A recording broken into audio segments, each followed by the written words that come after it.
My name is Logan Simpson. I'm a board member for Jackson Street Youth Services, which, as you can see there, that's our logo. We've been around for over 21 years now in Corvallis, and we've put in work all around Lynn, Benton, and Lincoln counties. So today, I'm here to talk about and dispel some of the myths and misconceptions surrounding youth homelessness. I was a homeless youth myself, and I went through the shelter programs and the transitional living program at Jackson Street. And I can tell you that our programs make a difference, and they give youth a purpose even if they feel that they were never going to find one. As we all know, homelessness is a very big issue around Oregon, and as a result, Oregon has kind of become this national poster child for homelessness. But the reality of the situation is that homelessness is a far too common problem nationwide. The Department of Housing and Urban Development, or HUD, in its 2022 point-in-time homelessness count, found that on a single day in January, there were almost 350,000 sheltered homeless and over 230,000 unsheltered homeless people. That's almost 600,000 people in the US on a single day that were homeless. And that number is likely even lower than reality, as HUD doesn't count couch surfing in its statistics. That's important to note because Chapman Hall at the University of Chicago has found that 75% of youth who experience homelessness and live in shelters or on the street also couch surf. 72% is the exact number, and that is insane. Working with Jackson Street, I've run into countless youth with incredibly diverse stories, and they're all there for different reasons.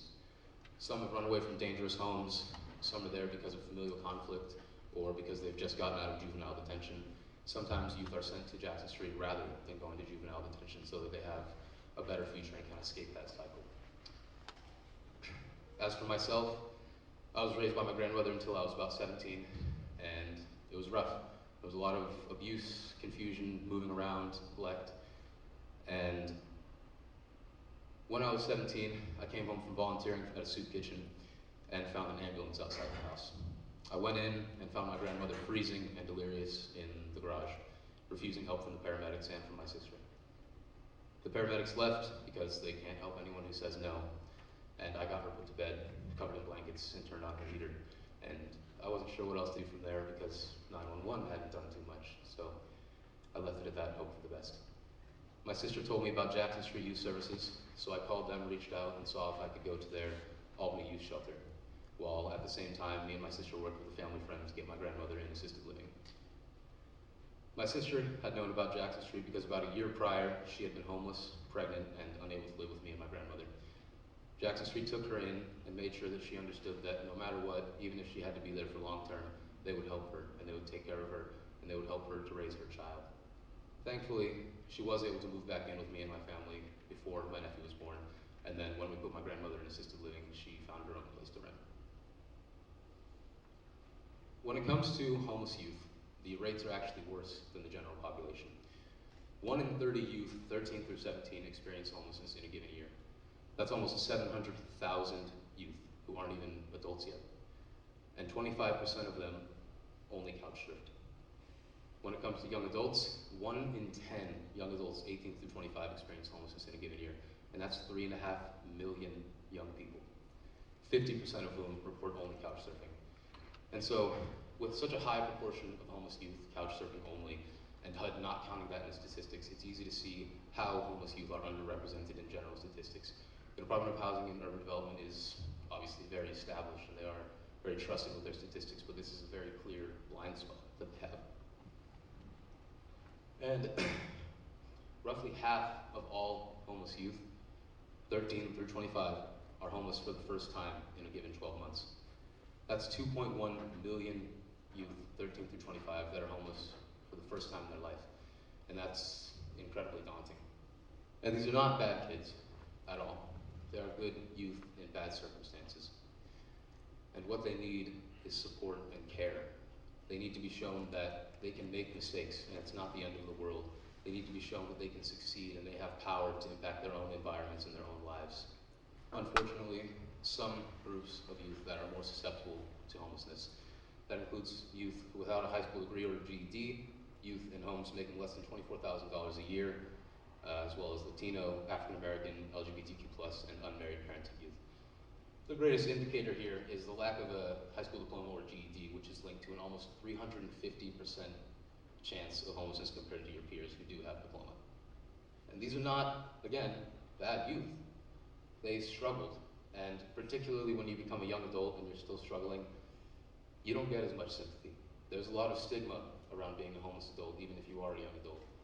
People think that you brought yourself into the situation somehow, that this is your fault, and you should have learned by now. But the reality is that many of these homeless youth grow up around people who make bad decisions, irresponsible, illegal, dangerous decisions sometimes, and it's incredibly hard to break that cycle and to break those habits and to be a better person than you've ever been around. And some folks might think that this is really an urban-only issue, more of a city thing, and it's kind of easy to see why. If you go to places like Salem, Eugene, Portland, you see lots of homeless people, but when you're driving in the country, you don't see very many. But that's not because that they aren't there, it's because there are so many fewer people. And this is already an issue that flies under the radar, so it's like they don't exist, and it's terrible. And I'm glad we bring some light to that. So what can we do as a society about it, and what do we currently do? Shopping Hall has some wonderful recommendations for what to do about youth homelessness, and a few of them are to fund housing and outreach services, to place preventative measures into systems where youth are likely to be at risk, such as child welfare, juvenile detention, schools, after-school programs, things like that. And these are amazing suggestions, and I think that we can do a lot with them and succeed and change a lot of people's lives. But as of what society does right now, we really mainly rely on nonprofits like Jackson Street. Jackson Street has become huge in this community. It's the only youth shelter of its kind around here, and there's kind of a reason for that. We've been around for 21 years now. We started off as just a group of community members who were concerned about homeless youth in the community. And now we have 2 youth shelters, 2 transitional living programs with another one in the works. We have a thriving outreach program, a youth mentorship program, and an on-staff mental health counselor. We've built a continuum of care so that we can meet any youth wherever they are in life and effectively and individually help them and support them to reach their goals. I know that we can impact change together. We can keep pushing. And what we can do as a community is talk about these things, talk about these problems, stay politically active, email your representatives, call them, do what you need to do, know about the bills that are coming around. Government doesn't do enough, and nonprofits aren't rolling in money. So really anyone that's an ally and that's willing to help with this issue is a hero in my book. All right. Well, you guys have a great night, okay?